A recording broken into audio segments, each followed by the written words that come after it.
Gloire à Jésus, soyez bénis, cher peuple de Dieu. Aujourd'hui, jeudi 9 septembre 2021, nous sommes au 7e jour de notre temps de jeûne et prière. Félicitations à tout le monde. Personne ne descend en route, on va jusqu'à la gare, Mais les autres, vous pouvez nous rejoindre dès demain matin, vous pouvez prendre le train en marche pour commencer le jeûne à partir de 6 h. C'est tous les jours de 6 h à 18 h. Amen. Le thème général de notre temps de jeûne et prière, c'est détacher l'anneau. Marc 11, verset 2. Le thème de cette semaine, c'est détacher les anneaux attachés par le péché et par le diable. Jean chapitre 10, verset 10. Le voleur ne vient que pour dérober, égorger et détruire. Moi, je suis venu afin que les brebis aient la vie et qu'elle l'ait en abondance. Voilà. Donc la vie et puis la vie en abondance. Une coupe qui déborde. Amen. Mais le diable, lui, vient là. C'est pour dérober ce que tu as. Égorger des choses dans ta vie, les détruire.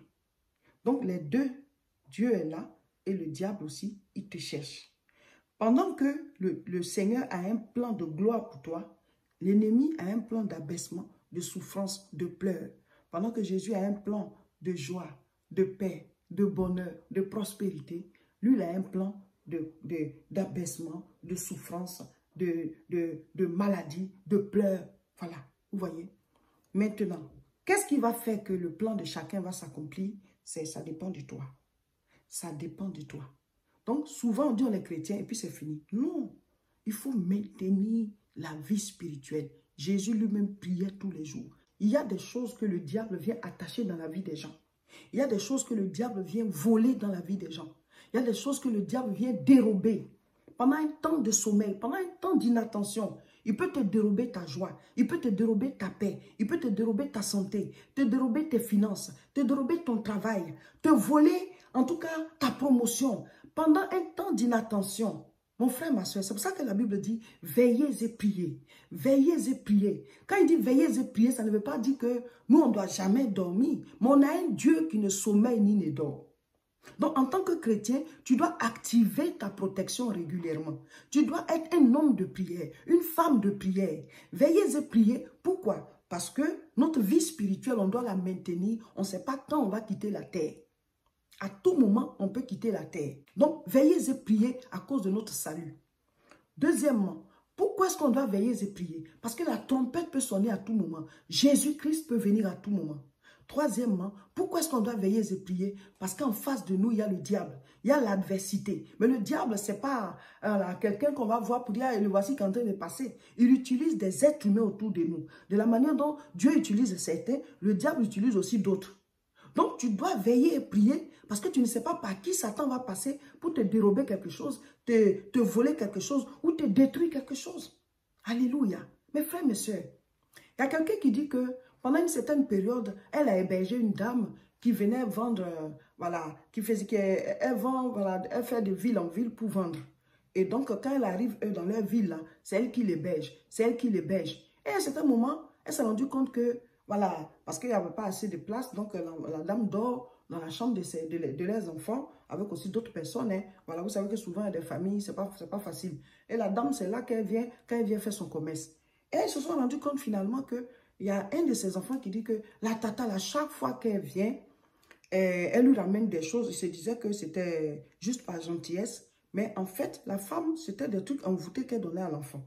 Parce que quand il mange, la nuit, quand il dort, il dit qu'il se retrouve en rêve avec la maman. Et la tante, elle l'envoie quelque part. Elle lui dit, voici ce qu'il faut faire, voici ce qu'il faut faire.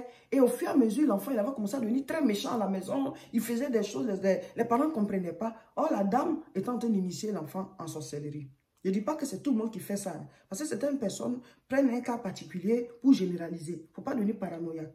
Voilà, pour pouvoir héberger quelqu'un, il faut quand même interroger Dieu. Il faut prier pour ne pas héberger un démon. Voilà. Parce que la Bible dit, on doit exercer l'hospitalité, mais il y a des gens, ce n'est pas des anges, mais ce sont des démons. Donc, là, le petit dit que la tata, là, en rêve, elle l'emmène dans des coins, mais chaque fois, elle envoie des cadeaux. Il y en a qu'elle remet devant tout le monde, et puis il y en a que, voilà, le soir, quand ils veulent dormir comme ça, elle dit, ah, tiens, ça. Et les autres dans la chambre pensent que c'est juste un cadeau comme ça, des bonbons, ou bien arachide, voilà, les cacahuètes, les trucs comme ça. Elle donne aux petits. Et donc, l'enfant, je ne sais pas s'il a 8 ou 9 ans, quel âge, mais en tout cas, il s'exprime bien. Donc, c'est lui qui a expliqué que la nuit, la tata et lui, ils se voyaient quelque part. Au départ, lui croyait que c'était un rêve. Jusqu'à ce que, voilà, chaque fois qu'elle vient, c'est comme ça. Jusqu'à ce qu'un jour, la tata, maintenant de sa bouche, lui dise que cette nuit, là où on était parti, là, et elle a commencé à causer de ça avec lui. C'est là qu'il s'est dit, ah, donc la tata, elle sait que moi, je fais tous ces rêves-là. Donc, là où on part la nuit, on rêve là, donc, c'est réel. C'est là maintenant que lui vient expliquer ça à ses parents. Et donc, ils ont décidé de ne plus héberger la dame. Et quand ils lui ont posé la question, elle a commencé à s'énerver, a dit que non, comme on m'héberge, on veut m'accuser de quoi? Que ça, c'est un enfant, il peut raconter n'importe quoi. Et voilà, et c'est parti comme ça. Donc, ils lui ont dit, elle ne descend plus chez eux. Et ils sont en train de faire le suivi spirituel de leur enfant pour qu'il soit délivré. Parce qu'elle veut faire ça d'une histoire. C'est une femme qui est du même village qu'eux. Elle va les raconter là-bas que parce que je dors chez eux, on veut m'accuser de sorcellerie. Mais ce que l'enfant a dit là, c'est très clair. Et effectivement, chaque soir, elle lui donne des cacahuètes, des bonbons, des ceci. Les autres dans la chambre croyaient que c'était par gentillesse, mais c'est toujours à lui on donne. Or, la dame est en train d'initier l'enfant. Alors, je vais partir de cette histoire pour dire que bon, il ne faut pas être paranoïaque non plus. Hein. Vous pensez que tout le monde peut le faire? Non. Mais il faut que vous soyez éveillés spirituellement. Dieu est fidèle. Dieu est fidèle. La dame, elle vient chaque séjour, mais les parents, vous êtes chrétiens. Pourquoi vous ne priez pas dans la maison ensemble? Pourquoi vous ne priez pas?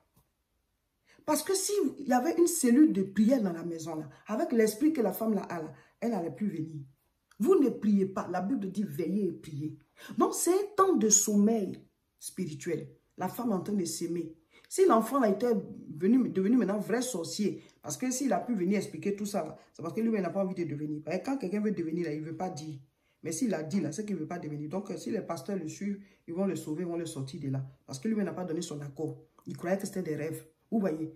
Mais si elle avait pu initier l'enfant et qu'il était devenu un sorcier confiné là, elle partait, elle n'allait plus descendre là. Hein.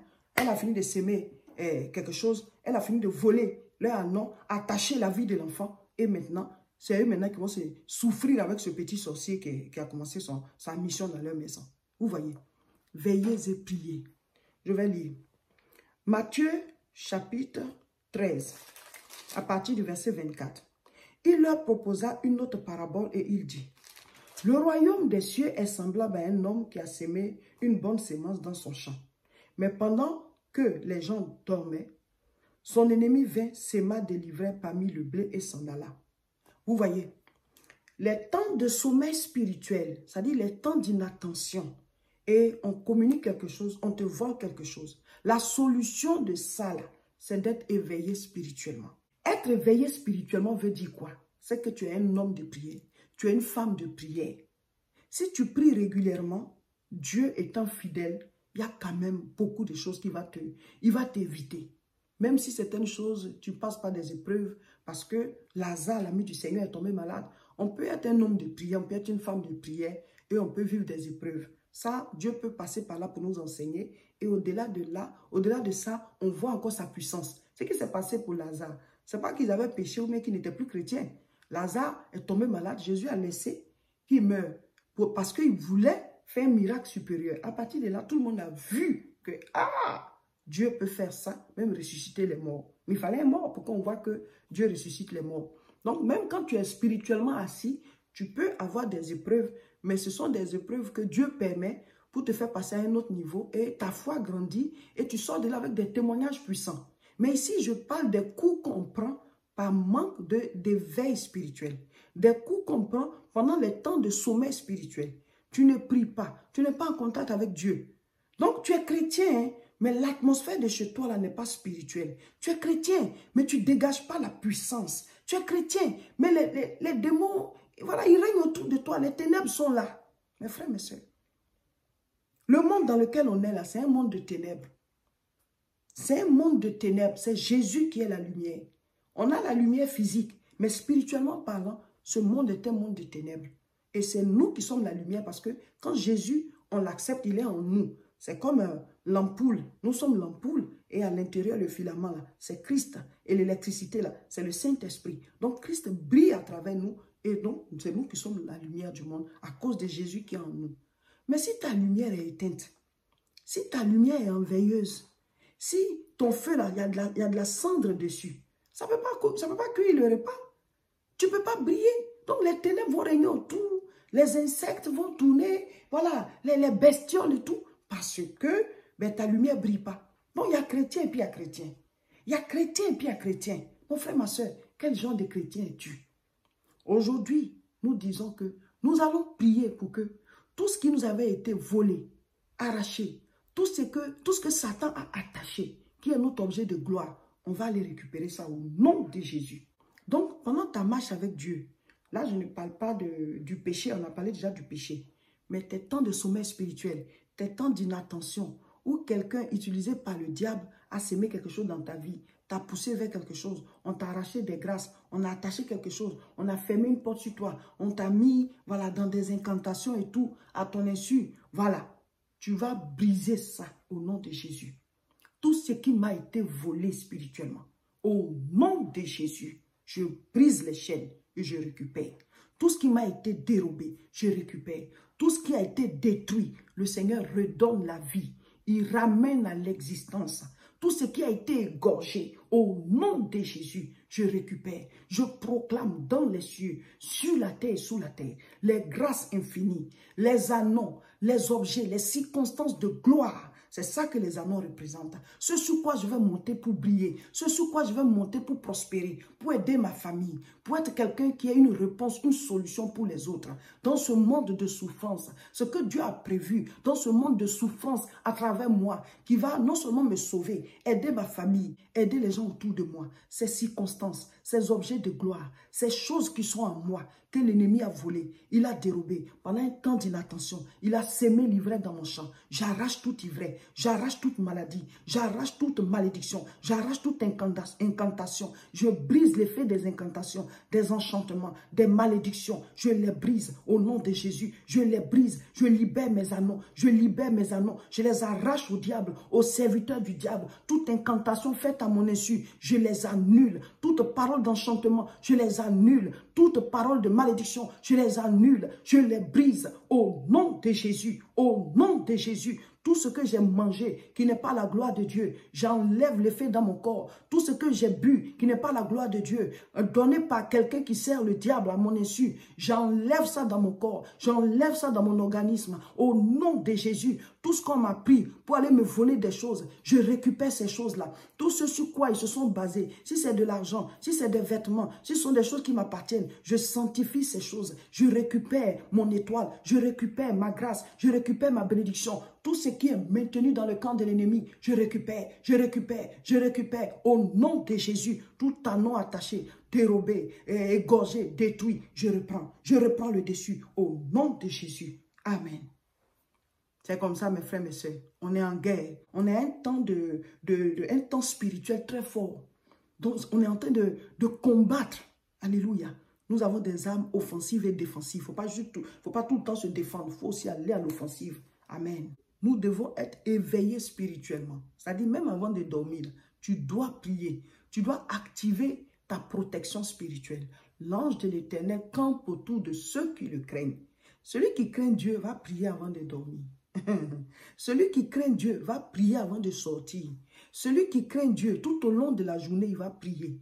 Donc, en permanence, ta protection est activée. Voilà, chers frères et sœurs, c'est la nourriture spirituelle d'aujourd'hui. Notre jeûne se passe très bien. Nous sommes dans un moment spirituel très fort. Mon frère, ma soeur, il faut prier. Vous devez prier. Aujourd'hui, nous lisons Juge chapitre 7. Juge 7. Mettez en commentaire ce que vous avez compris. Priez le matin, priez dans la journée, priez dans la nuit, priez dans la journée, priez dans la nuit. On est dans un temps intense spirituellement. Voilà. Et on a donné les sujets de prière. Chacun de vous a ses 10 sujets, mais vous priez pour les sujets de prière d'aujourd'hui par rapport au combat spirituel qu'on a fait tout à l'heure. N'oubliez pas, nous avons la grande croisade de prière ce samedi à Aubervilliers. Il faut vous inscrire et tous à Aubervilliers ce samedi de 14h30 à 16h30, la première séance, de 17h à 19h, la deuxième séance. Il y a des choses qu'on ne rate pas. C'est spécial délivrance. On va détacher les anneaux. Il faut vous inscrire et tous à Aubervilliers ce samedi de 14h30 à 16h30, la première séance, de 17h à 19h, la deuxième séance. Il y a des choses qu'on ne rate pas. C'est spécial délivrance. On va détacher les anneaux. Tous à Aubervilliers. Le dimanche, on est à Tourcoing. C'est toujours Détachez les annonces. C'est toujours le même thème. Le dimanche à Tourcoing, à partir de 10 h. Voici l'adresse. Rejoignez-nous. Abonnez-vous à nos différentes chaînes et partagez massivement cette vidéo. Nous irons jusqu'au bout de ce jeûne.